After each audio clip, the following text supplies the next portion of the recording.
Hi everybody, welcome to the Firefly Tote Sew Along. I'm super glad you're here and I'm just ready to get started. I think that I'll go over the basics of what the Firefly Tote looks like, some of the material requirements, and some of the supplies you'll need, and then we can go ahead and get started making the front pocket this week. So first I'll talk to you about the different sizes of the Firefly Tote. This is the tote size. It's the larger of the two sizes. And then this is the project size. It's the smaller size. They both have the drawstring top. It's really convenient opening. Keep all your stuff secure. And then it has, they both have a little slip pocket inside. I don't know if you can see that. It's kind of dark. But then on the front, there's this handy little slip pocket. I think that's perfect for a phone or anything you need to quickly get. And then there is the front zippered pocket, which has a cute little pop of fabric in there. So those are the two sizes. I'll show them to you. And then we can kind of talk about some of the supplies you'll need. Okay, so the fabrics for the Firefly Tote are pretty specific, and I like to be specific enough so that you can get the kind of tote bag that you want. It's sturdy, it's going to work well, and it's not going to be a struggle to sew through a bunch of really thick layers. If this is your first time sewing a tote, I would try and stick within the material requirements for the fabric weights, and if you sew in a ton of bags, you might have your own preferences. Feel free to sub those in as you'd like. But I'll just go over what my samples are and talk about the different fabrics that are used, and then we can move on to sewing. So here is an example of the tote size with wax canvas. This is a wax canvas from Fabric Fun House. It's fairly lightweight, but I find that it's just right for this kind of tote bag. Either size works great. And so in the pattern, I recommend an 8 to 10 ounce weight wax canvas. You could, of course, go heavier if you wanted, but I would try and stay away from going much lighter. So that's the exterior fabric. You also have a choice of doing dry oilskin. So this is an example of the dry oilskin. So it's a similar kind of hand to wax canvas. It's a little more sturdy than like a cotton canvas, so it doesn't need an extra layer of interfacing unless you wanted to. You could definitely baste interfacing, probably a sew-in interfacing to each piece before you started. But for the sample, there's no interfacing on this oilskin. This is the Merchant and Mills oilskin here on this example.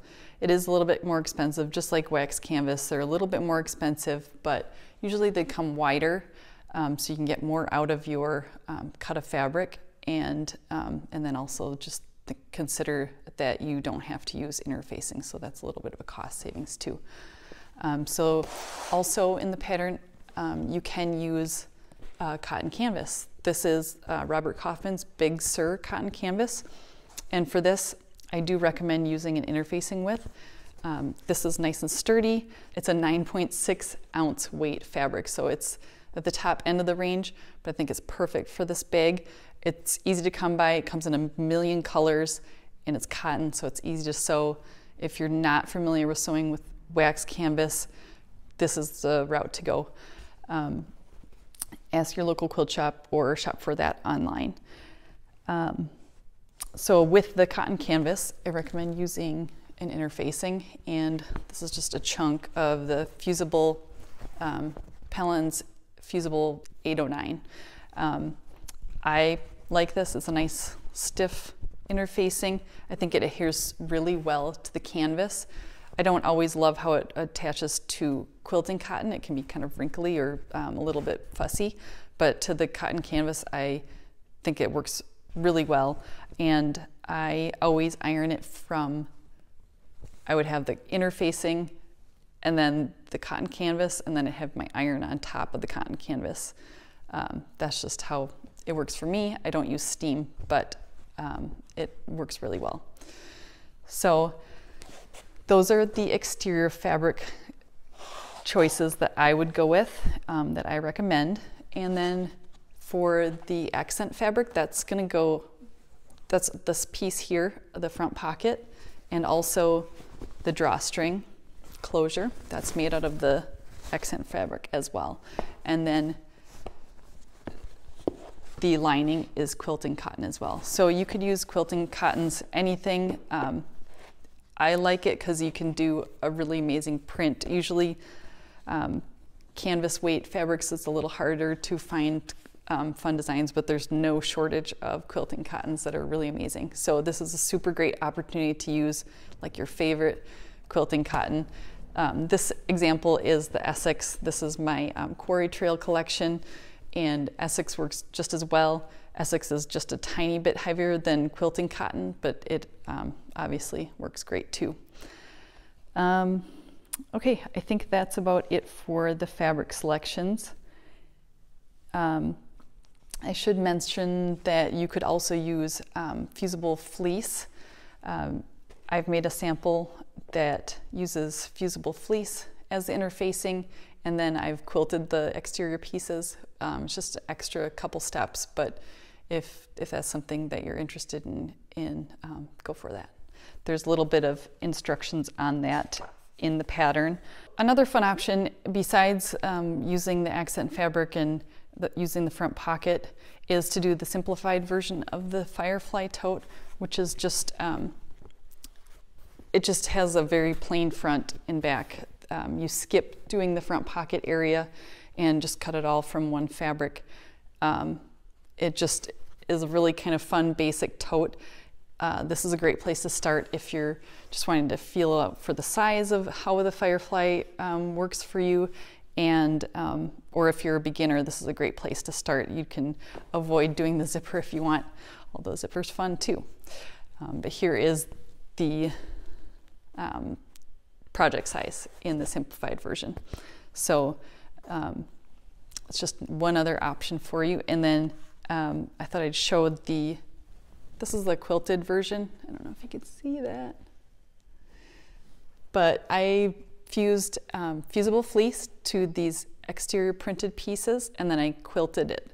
So it's a little bit lighter weight. I think I would do possibly a layer of canvas if I were to do the tote size. So canvas, fusible fleece, and then my quilting cotton.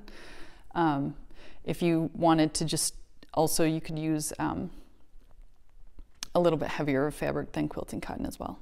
But this is what that looks like.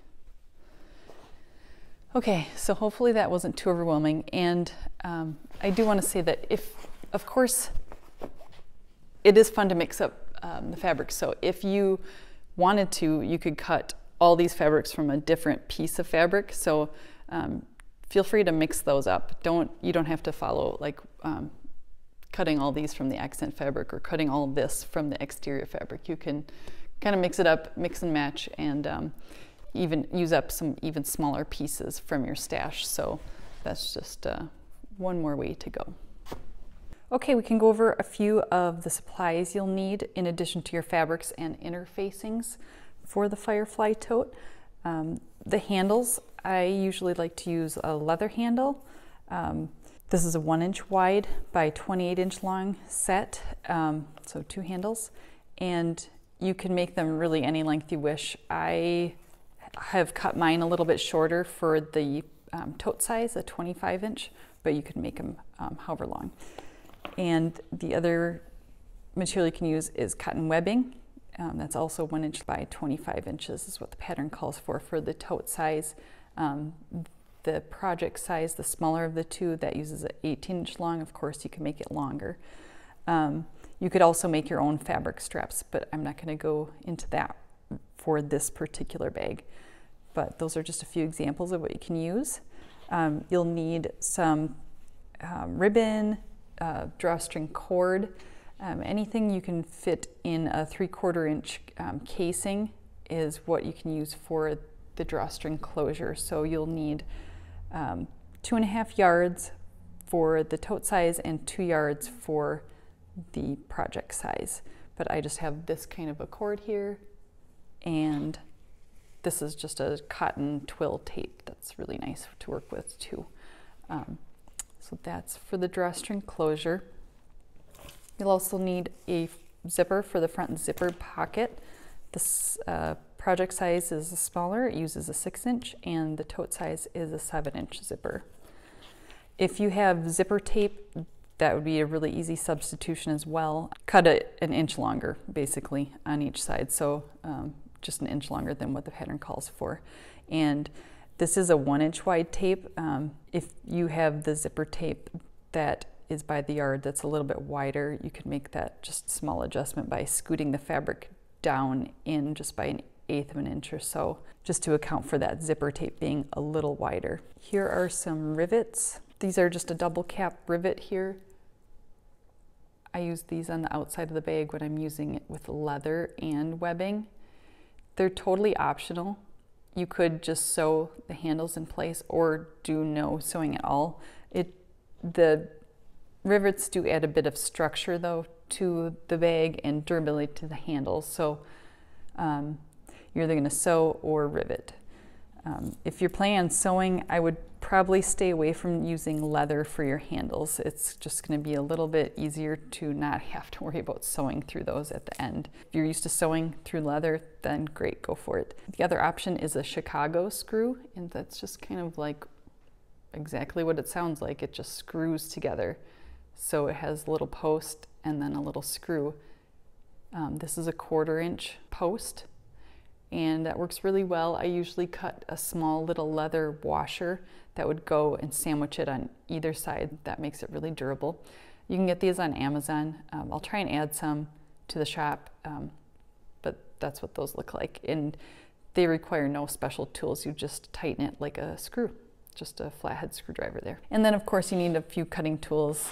I use my chalk pencil, seam gauge for marking any kind of smaller measurements. You'll need your clear ruler and cutting mat. And every piece is rectangular. It's all straight line sewing. So it's really accurate to use the ruler with your rotary cutter and cutting mat instead of trying to cut around templates. Although if you felt like it, if you knew you're going to make a bunch, you could definitely make your own paper templates using some cardboard. And then just use those to cut around. And I think that's about it for the other supplies you'll need. So I think we're ready to get started on the front pocket. Here are the fabrics I've picked for my project size Firefly tote that I'm going to be sewing along with you. I've got a dry oilskin, a really beautiful accent print here. Got my leather handles, my zipper, some twill tape for the drawstring, and then I'm splitting my lining up into 2 different fabrics. I'm going to use this big gingham for the main lining and this for the slip pocket. So that is that, and I'm ready to get started cutting. Don't forget to use the label sheets. There's 2 label sheets. One is metric, one is imperial or inches, and just cut those little labels out and attach them to your fabric with little clips as you go, and it's a great way to keep organized.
Okay, so that is all the cutting, and then I'm going to cut my interfacing, fuse it, and then we're ready to sew.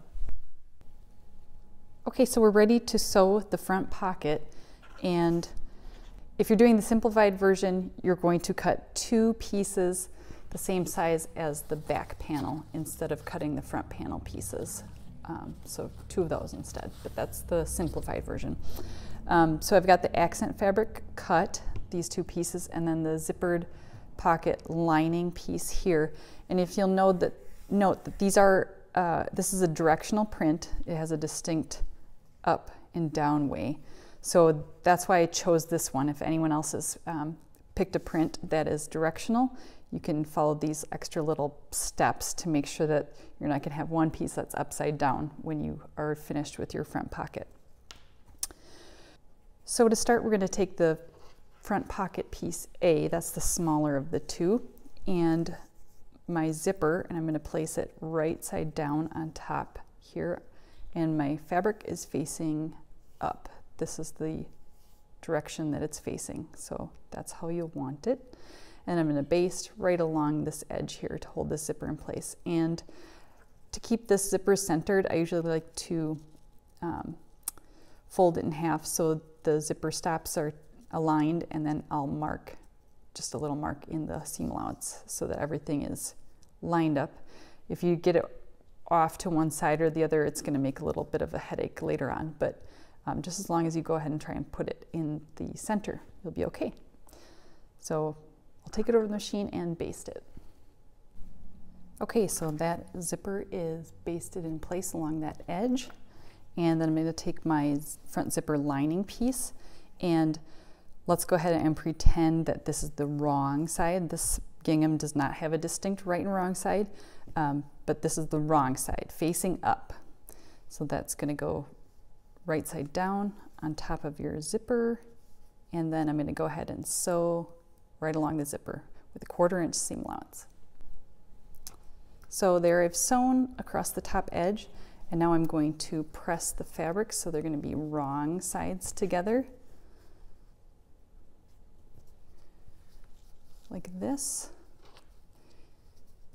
And I'll give that a good press, and then I'll top stitch through both layers. Press and then top stitch. Okay, those are top stitched in place. And then I'm going to take this front piece, pocket A. I'm going to align the remaining edge of the zipper pocket lining. I'm going to take that and align it to the zipper tape edge that's remaining up here. And that's what that's going to look like. Here it is from the back, so it has a nice fold here. Let's fold it up.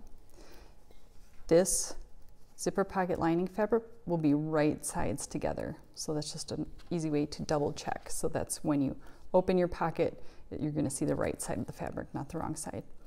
So I'll go ahead and baste this right across here. So the front pocket A is facing up. We've got the zipper pocket lining all attached. This top edge of your zipper tape is facing up. And we've got front pocket B. If you're working with a directional fabric, you won't place it like you might think, which is just right side down like that with the print facing the same way. Just because of the way it's constructed, we're actually going to turn it so that it is going to be facing down. So this print is facing down on B. If you're not using a directional, don't worry about it. Just place your short edge right along this zipper edge, and so pin it and then sew it in place. Okay, now that that is sewn in place, we're going to go ahead and press it up and away from the zipper. So that's going to be like that, and we'll just give it a nice press. And then I'll meet you right back here. Okay, we're almost done with the front pocket. So I've got it pressed away from that zipper, and then I'm going to fold it in half, wrong side together. So this is the wrong side of the front pocket A with the wrong side of B, and then we're going to align that short end right there. So there's your little reveal on the top, and it's facing the correct way. And we're going to top stitch right along this top folded edge, and then we're going to top stitch through right along this folded edge next to the zipper, and that's going to go through all the layers, and it's going to make it nice and stable for when you open and close the zipper. So top stitch and then top stitch.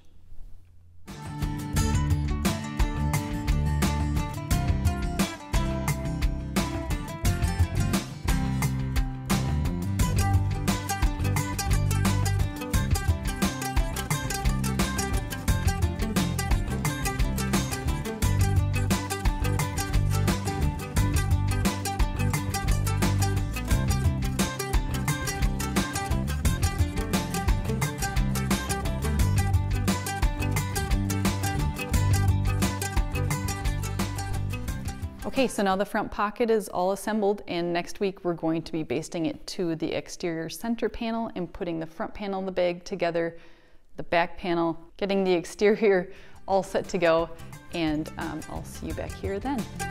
Thanks for joining.